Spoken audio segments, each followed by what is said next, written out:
Paligid pa lang guys, makikita nyo ng sariwa ang hangin. Alam mo kung bakit guys? Dahil makikita nyo naman,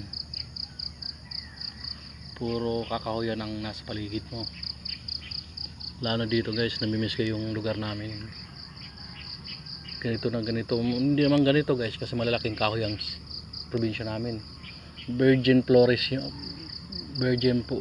yung sa amin guys.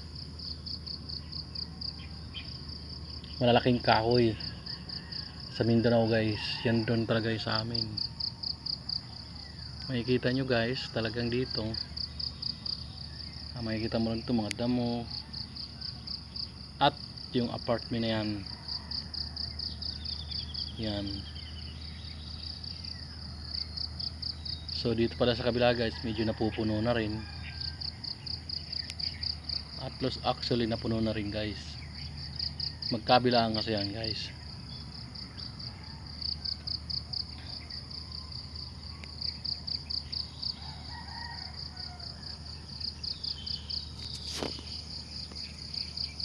Mga ibon naglilipatan.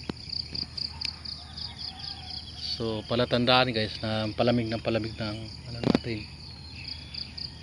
Tagtunaw na ng yelo dun sa kabilang ibayo sa ibang lugar. Kaya yung mga tagak nag-umpisa naman silang pumupunta dito sa Pilipinas. So yan guys.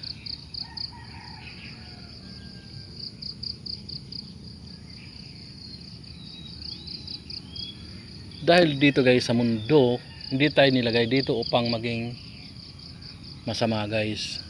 Nilagay tayo dito upang maging mabuti. Sumunod tayo sa gusto ng Panginoon. Ang gusto ng Panginoon, lagi tayong mabuti sa ating mga kapatid na walang wala guys. So yan,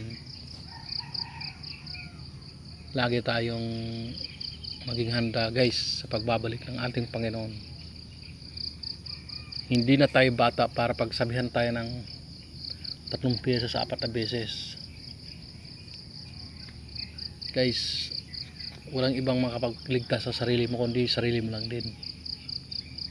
Gawin mo ang tama, gawin mo ang sinasabi ng Panginoon upang maging tama ka sa kanyang paningin.